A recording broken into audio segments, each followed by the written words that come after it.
bulletin is from the Press Radio Bureau. We interrupt this program to bring you a special report.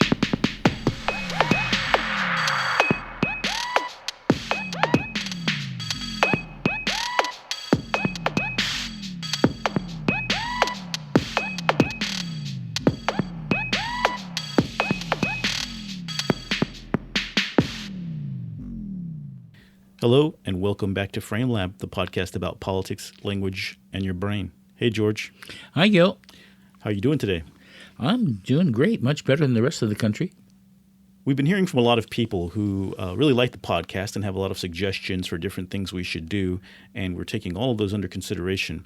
One of the things that people have suggested is that we provide a lot more concrete examples of things that people can do to make a difference in their conversations, in the things they write, in their interactions with journalists and reporters or their elected officials or their family members. So today we have an episode that's based around that idea. And it's actually based on something that went viral early in Trump's tenure as president. There was a list of 10 points that came from a talk that you gave in Sonoma County, California in January of 2017, shortly after Trump was inaugurated. And someone in the audience took notes and put together George Lakoff's 10 points for how we survive the age of Trump or something along those lines. And what happened was that list went completely viral, shared thousands and thousands of times, seen by millions of people. But the way the social media sphere works these days, at some point your name was taken off of it, and it started being attributed to everyone from Robert Reich to Bernice King, who's the daughter of Martin Luther King Jr. In fact, the Washington Post wrote an entire story about how the words of Martin Luther King Jr.'s daughter had touched the hearts of the resistance, and it was your list. And even after I contacted them and let them know that, they refused to correct it. Anyway, it's a lot of fun. It still goes around. Every once in a while. At the beginning of this year, it went around again, went viral. And today we're going to focus on your list, which actually doesn't contain exactly what you said in your talk, does it? Not even close. Tell us a little about that. Well, when somebody's at your talk and takes notes and then, sends it out as your talk, you have no idea what they're going to put in there. So the first thing that I was doing was making a couple of points. One, that the media was basically giving Trump publicity. They were making Trump the topic of everything, and as president, they felt that they had to report on everything he tweeted and everything he said. And what that meant was he dominated the media in all the ways you frame first, you distract in certain ways, you blame other people, you say outrageous things, and so on. And this is so the first thing I said was, what do you do if you're reporting on this? I said this on the media with Brooke Gladstone. And what you do if you're a reporter is you first say, what is he trying to distract from? Before you mention him at all. You say, right now there is an investigation of Michael Cohen, or there's an investigation of the Russian issue and Russian involvement in the election, and here's what's new about it, and here's where it's coming after the president and what he's probably afraid of, things like that. But you give the main thing he's trying to distract from first. That is, what is the real issue there? You tell the truth, you get it out there, you repeat it, and you say it in detail. Then you can say what Trump tweeted or said that day that contradicts that, and point out that this contradicts the truth, that basically it is a false statement and he's lying. And you can say that in probably 10 seconds. And then you go back to the real story, that is what he's trying to avoid. So if you're in the media, that's something you can be doing. It is not what the media usually sees itself as doing, which is simply reporting on everything the president tweets and says and allowing him to control it. Well, if it bleeds, it leads. So basically understanding how the news works and that they're most likely to chase the most salacious lines or words or narrative that the president throws out, whatever's new. What you're saying is that people have to interrupt this process in a time like this and impose a frame where first we put it in the context of the truth and what's really going on. And the second point I was going to make was comes from the book Don't Think of an Elephant, which is if you're going to argue against what Trump is doing, you don't just present what he's doing and then present the argument against it. Because when you present what he's doing, you're reinforcing what he's doing. That is, the way the brain works, it takes ideas that are out there, and when they're repeated, they're strengthened, even if you're arguing against them. So what you need to do is say the positive things that would undermine it first. That's where you have to go. Go positive. And instead of repeating, what he's said or what he's trying to do that you're arguing against, say what should be done first. Make that the main issue. Then you can say this isn't what's happening, and then you get back to the main issue, what should be going on and what you should be saying and doing. So the idea is to be positive about it and not to, reinforce what Trump is trying to do. You mean positive in terms of proactive in making your argument, not positive about whatever Trump's doing. I think people might mistake those two. No, positive about what you think is right. See, George, if I were in the audience taking notes, I would have said, be positive about Trump. No. This is how mistakes get made. Now, the rule that the person wrote down for what you're explaining was don't use his name.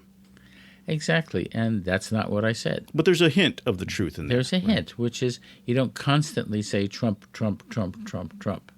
And it's not just his name, it's his ideas, his framing of the issues, his being at the center of everything, and so on. That is, that's very important. So it's not just the issue of the name. It is, that's a part of it, but it's not, giving dominance to that person. So going into the year 2 of the Trump administration, how are we doing at following this advice, at not letting Trump run the news cycle and not repeating every single thing Trump says ad nauseum in the media? Well, the media is doing very badly at it. They're just eating it all up. They love it because their jobs depend on it, their profits depend on it, and so on. So yes, we're doing extremely badly. Do you think that reporters and editors are at fault for some of the success Trump has had in destroying our norms and our values during his first year in office and making it seem normal to be as crazy as he is? Absolutely. I mean, all the reporting takes it as being normal. It's all become normal. It's normal reporting, and that makes it normalized, and it's repeated over and over. So it becomes normal. At the same time, there's a lot of great journalism being done to expose Trump's corruption and possible criminal liability. Well, more than just a lot of great journalism. This is the age of great journalism right now, the greatest journalism since the Nixon administration. And you can't say enough about the remarkable job that journalists are doing. At the same time, the media as a whole is not doing a good job.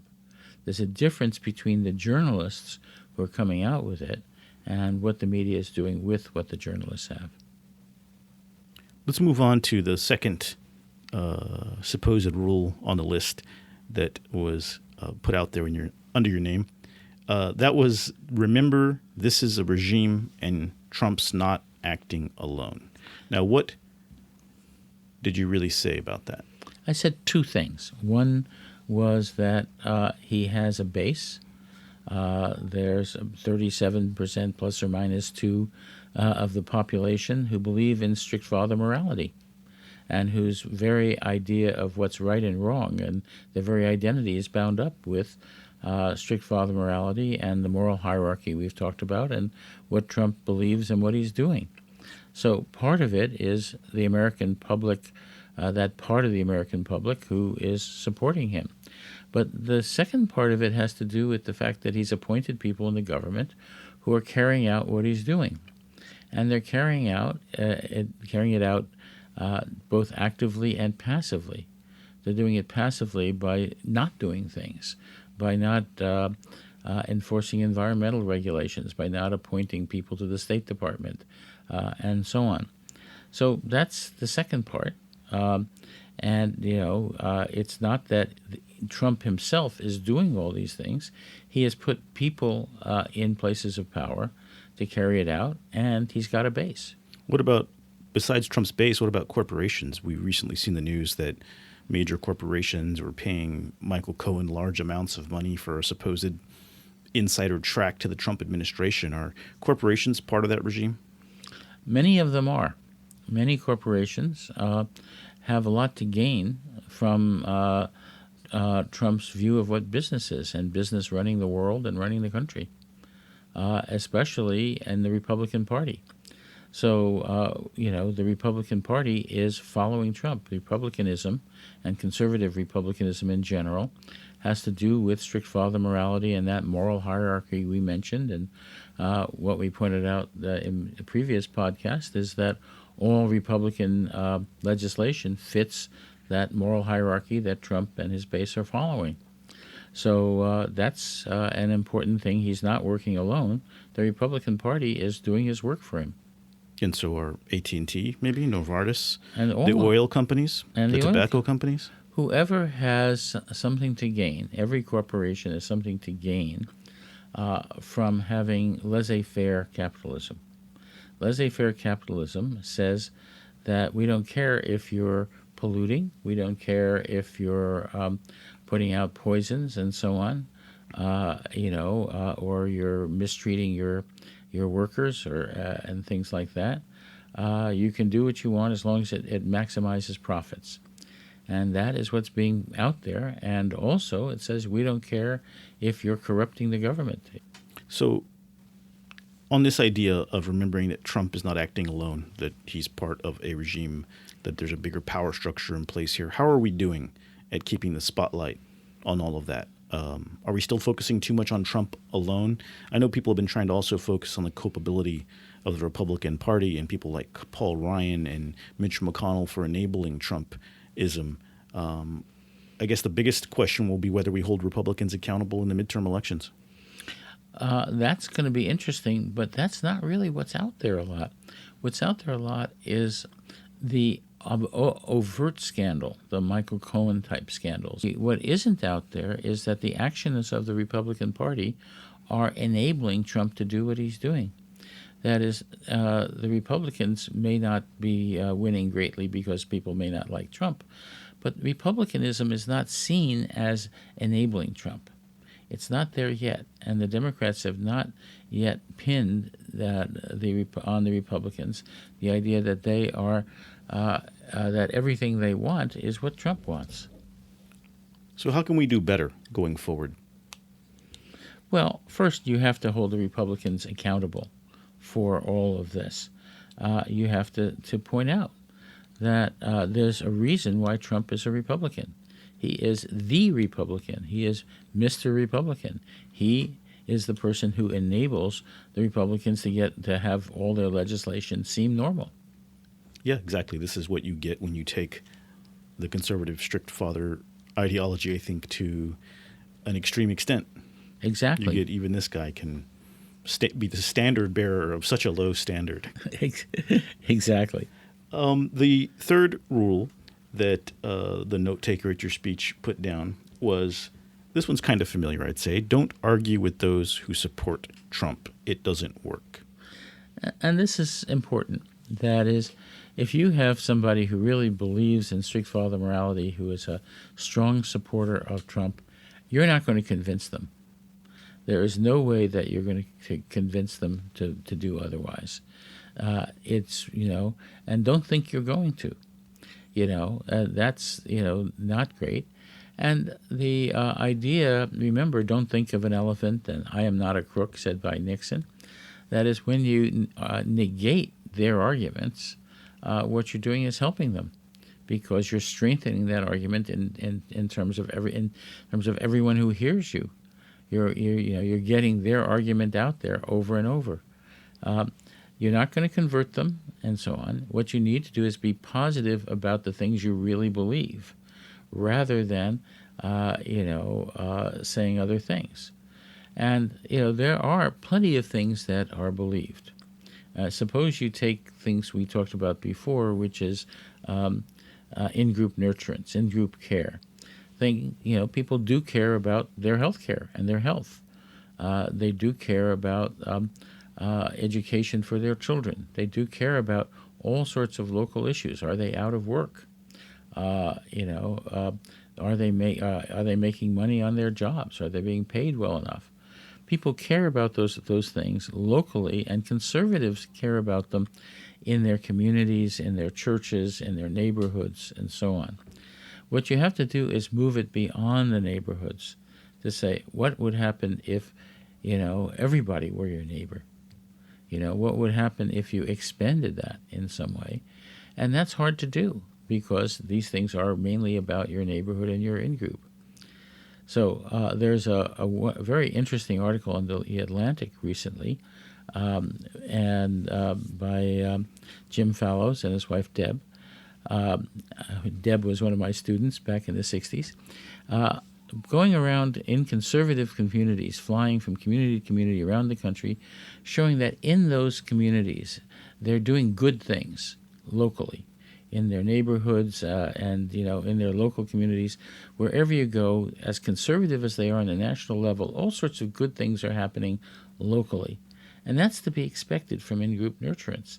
The question is how you move them to things that can't be done locally. Infrastructure building, for example. Dealing with global warming, for example. These are not things that can be done locally. They have to be done by a government. Well, one of the new themes we see emerging in some media coverage is Trump supporters who are now turning against him because of some of the economic damage he's doing that's causing pain in their own lives. Some of his foreign policy decisions, the tariffs, for instance, are putting a lot of pressure on different industries. His cancellation of the Iran deal might really hurt workers at Boeing who are going to create new planes for Iran that Iran was going to buy. So I've seen some videos online in places like Now This and others where people who voted for Trump are really questioning why they trusted him. Are stories like those capable of reaching other strict father conservatives if people start feeling betrayed and sharing their stories as Trump voters? It has to go beyond the individual issues. It has to go beyond just the tariffs. The tariffs are part of an overall strategy by Trump. And this strategy is very, very tricky. So you're saying that it's too early to decide whether or not his strategy of economic chaos is going to be something that is more appealing to his base or something that peels people away from it? Well, not only that, it's not seen as something general about him. As long as it's an issue about a tariff and you can say, oh, well, let's get rid of the tariff, then, it's not just about Trump himself. Let's go on to the next point on the list. That was focus on his policies, not on his orangeness or his mental state. This is important because people are always commenting about his strange tweets, how he doesn't read, how he doesn't understand all sorts of facts, and so on. They think maybe he's crazy. They talk about him in psychological terms as being too concerned about himself, as being a narcissist. They try to psychoanalyze him, and so on. But what's really going on, behind all of these things are what he's doing to our country. His policies follow from his strict father morality. And all of those things that he's doing to the country are consequences of what he thinks is right. And not only that, they're consequences of his cleverness in doing all these things. He's actually a very clever guy. He's not stupid. He's not crazy. He's clever. He's had 50 years of being a successful salesman. So this is something that is very important, to concentrate on what he's doing to democracy itself, what he's doing to our freedoms, and what he's doing to hurt people. I think on the way here, I was on the train and I read a piece about why isn't Donald Trump's fast food habit killing him? Is this an example of the kind of focus on stupid stuff that detracts from the more serious Exactly. issues? Yeah, it completely detracts from it. Who cares? Well, at the same time, I think it feels good for people to throw mud and to call names and to mock and scorn and ridicule, right? Doesn't that feel good to people to do? Yeah, but that doesn't help. It doesn't help people focus on the real damage that's being done. Yeah, he's still the president, no matter how orange he is. And people, made fun of Bill Clinton for, eating junk food. Yeah, and he ended on a very popular note, despite many, many complications. Yeah. The next point on the list. Oh wait, actually, first I should ask you, how are we doing on this? Are we now focusing on what's important with Trump, or are we still spending too much time on the mockery and the ridicule? Too much time on the mockery and ridicule. What we're doing is focusing a lot on scandal, on what can be prosecuted, which is important. I mean, with the Mueller investigation and the investigation now into Michael Cohen and so on, those are important things. It's not that they're not. But what's being done every day by the people he's appointed in his government is not being covered as much. The protections that are being taken away, companies are saying it's wonderful we're getting rid of regulations. But, even the New York Times, celebrating this on their front page, are not pointing out that every one of those regulations is taking away protections. They didn't have a list of the protections taken away when they published this thing about it's wonderful to companies that they're getting rid of regulations. I mean, this is something that's not being covered. Huge amounts of very dangerous things are not being covered. On that note, the next rule on the list was keep your message positive. They want the country to be fearful and angry because this is the soil from which their darkest policies will grow. Well, to keep your message positive in the sense of what you believe, what you think is right, and what traditional American ideals are. We live in a country where most people will agree with the idea of what Lincoln said, that this is a government of, by, and for the people. Of the people means the same kind of people are inside as out. That's not true of the Trump administration. By the people means that people in the government have the same life experience as the people outside, people governed. That's not true when you're governed by billionaires. And then for the people says that the government, has the responsibility of taking care of its citizens, which is the opposite of the idea that, there are going to be winners and losers, and if you're a loser, too bad for you. That is all individual responsibility, not social responsibility. That idea of by and for the people is completely opposite of what you see in the Trump administration. Yet most people will say, yeah, that's how the country should run. And this is something that's really important. We need to be able to go back to American ideals and seeing that those ideals are being destroyed. Do you think that we're keeping the message positive enough, or do you think that people are starting to get a little fatigued, a little tired, a little pessimistic about the future? There's a lot of pessimism out there. There's a lot of resignation in the sense that, okay, he lies, well, he's going to lie. Okay, he's destroying democracy, well, we can't do much about that. It's like, okay, we can't do much about it. And I think that is sort of hopeless talk, which is the next thing on your list. I mean, the idea that we should not have hopeless talk. We should be doing something about all of this. We should never be resigned to accept what is going on right now. Yeah, I think those 2 points, 5 and 6, are kind of one and the same. I think keeping your message positive and understanding the need to be proactive and give people something to strive toward fits right in with no more hopeless, helpless talk. The next point here is an interesting one. Support artists and the arts. This it goes beyond that to the humanities. There are a lot of people who say, why should the humanities be taught at all? Why should there be courses in art in the schools? Why should you take courses in the humanities and arts? Why don't you just take courses in how to make money? Maybe computer science is okay because you can make money at it, but what about why should you be studying anything in the humanities and the arts? And that misses the central point of what our country is about. Our country was set up on a principle that citizens care about other citizens, work through the government to provide public resources for the freedom of everybody, public resources that enable you to be healthy, public resources that create science and technology that is important for people and for business. All sorts of things like infrastructure, roads and bridges and airports and training of pilots in the Air Force and things like that, as well as all of the computer technologies developed through the government. These are things that are important for people, and that's because citizens care about other citizens and are willing to support their government, pay their taxes, so all of these public resources become available. That is a crucial thing.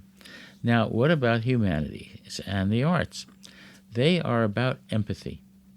The humanities, the social sciences, and the arts, when you study them, you learn about other people and what they're like and why and how to be more of a human being, how to care about people, what they've gone through, what they endure, what social issues arise that people have to live in terms of, that you yourself will find it, in your life. That's what the study of the humanities and the arts is about. And it's very important to support the arts and the humanities in this way. The next point on the list, be careful not to spread fake news. Check it. Facts do matter, and they matter because if they're important for moral reasons, because you have a responsibility to not give in to immoral action, to not give in to illegal things, and so on. That is, if you spread fake news, you are helping to undermine the basis of democracy. But should we use that term? Isn't that Trump's term? Well, it's Trump's term, fake news. And the fact is that Trump created the fake news that exists. The very idea that you can put fake news out there. Which means lies, right? Which means lies. Which means absolute lies. And so what's the best antidote to these lies? Reporters. Excellent reporting, paying attention to reporting, trusted news services, trust institutions, media institutions you can trust. Those are the things that are necessary to support. Subscribe. It's not that expensive to subscribe to decent newspapers. It is a real investment in democracy to do so. The next rule, or the next point on the list, point number 9, it was take care of yourselves. Take care of yourselves is a very, very important thing that has to do with not seeing what you do as sacrificing your life. Think of it in terms of being a parent. If you're going to take care of a child, you have to take care of yourself. If you're sick or unable to support yourself or earn a living and so on, that's not good for your child. You're not going to be able to function. To be able to care for a child, you have to take care of yourself, too. That is absolutely necessary. And if you're going to be part of the best part of this country, you have to be healthy. You have to make sure that it's not just you're being self-sacrificing on everything you do. Rather, do it in a way that allows you to go on doing it. If you're going to be able to do all the things that need to be done as a citizen, you have to take care of yourself. You have to be healthy. You have to be a sustainable approach. That's right. The last rule on the list, which, by the way, Bernice King had titled Some Wise Advice Circulating, which I kind of like that as a title, actually, for such a list. The last rule on the list, called Some Wise Advice Circulating, was a word we've all become familiar with in the past year and several months that Trump has been president, and that is one word: resist. Persist. That the best resistance is persistence in the positive, persistence in what's right, persistence in getting the truth out there, persist in the positive, that persistence is the best resistance, and I mean persistence in all sorts of ways. Protecting the truth, absolutely important.